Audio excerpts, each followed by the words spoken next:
नमस्कार, आज की कहानी है गरीब के 3 सवाल कहानी। अत्यंत सुंदर कहानी है।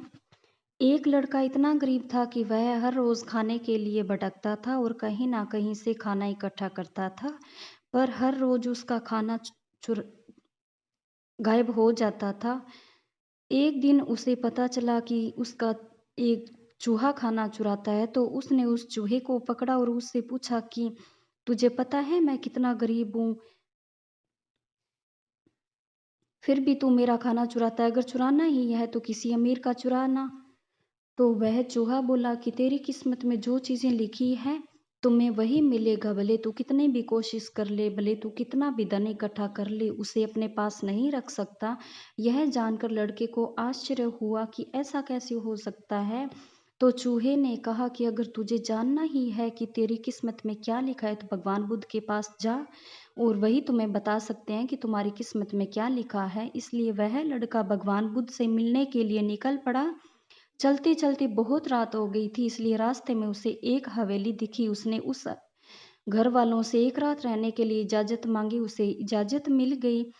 इतनी रात घर वालों ने पूछा कि तू इतनी रात को कहाँ जा रहा है? तो उसने कहा कि मैं भगवान बुद्ध के पास जा रहा हूँ अपनी किस्मत के बारे में पूछने के लिए। तो हवेली वालों ने कहा कि क्या तुम भगवान बुद्ध से हमारा भी एक सवाल पूछोगे? हमारी एक 21 साल की लड़की है जो बोल नहीं सकती है, हम क्या करें जिससे इसकी आवाज़ वापस आ जाए? उस लड़के ने कहा कि ज़रूर पूछूँगा आपका सवाल। उसने उनको धन्यवाद कहा और वह लड़का वहाँ से सुबह निकल पड़ा। आगे रास्ते में बहुत बड़े-बड़े बर्फ़ के पहाड़ थे। वह मुश्किल से पहाड़ पर चढ़ा तो उसे वहाँ एक जादूगर मिला। उसने उस लड़के से पूछा कि वह कहाँ जा रहा है? तो उसने कहा कि भगवान बुद्ध के पास जा रहा हूँ अपनी किस्मत के बारे में पूछने के लिए। जादूगर ने कहा कि क्या तुम भगवान बुद्ध से मेरा भी यह सवाल एक सवाल है वो पूछोगे? मैं हज़ारों सालों से तपस्या कर रहा हूँ ताकि स्वर्ग जा सकूँ और मेरे हिसाब से अब तक तो मुझे स्वर्ग में चले जाना चाहिए था। मैं मैं स्वर्ग जाने के लिए क्या करूँ? लड़के ने कहा कि ठीक है, आपका सवाल भगवान बुद्ध से ज़रूर पूछूँगा। उस जादूगर के पास एक छड़ी थी। वह उस छड़ी की मदद से उस लड़के को बर्फ़ के पहाड़ के उस पार पहुँचाया।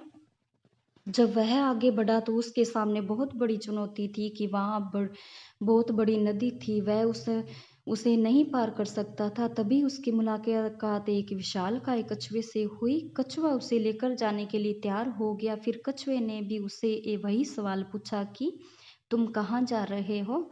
तो उसने बताया कि कछुए ने सारी बातें बताई तो कछुए ने कहा कि मेरा भी एक सवाल पूछने के लिए कहा उसने।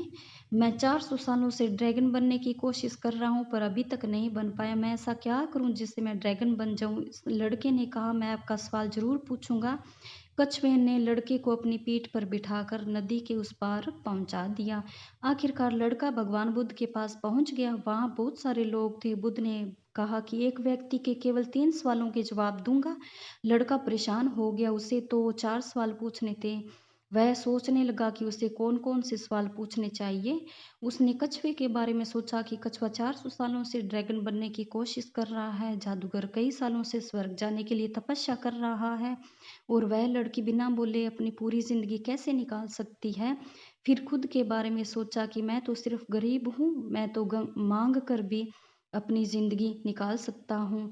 पर कछुआ, जादूगर और लड़की की परेशानियाँ तो मेरी परेशानियों से बहुत बड़ी है। तो लड़के ने अपने 3 सवाल भगवान बुद्ध से पूछे। बुद्ध ने जवाब दिया कि कछुआ 400 सालों से ड्रैगन बनने की कोशिश कर रहा है पर अपने कवच को छोड़ने के लिए तैयार नहीं है। जब तक वह कवच को नहीं छोड़ेगा तब तक वह ड्रैगन नहीं बन पाएगा और वही वही जादूगर अपनी छड़ी नहीं छोड़ेगा तब तक वह स्वर्ग नहीं जा पाएगा और जब तक लड़की को उसका जीवन साथी नहीं मिल जाएगा तब तक वह बोल नहीं पाएगी। यह सब सुनकर लड़का वापस कछुए के पास आया तो उसने सब कुछ बताया। कछुए ने अपना कवच निकाला।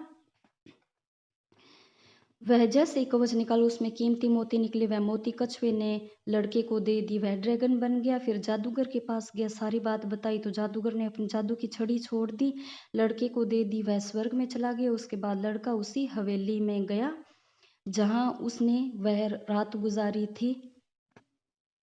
जब वह वहाँ गया और सारी बात घर वालों को बताई तो उन्हें उस लड़की की शादी उस लड़के से करवा दी। तो लड़की बोलने लगी इस तरह, लड़के को पैसा, पावर, एक खूबसूरत जीवन साथी मिल गई, जीवन संगिनी मिल गई।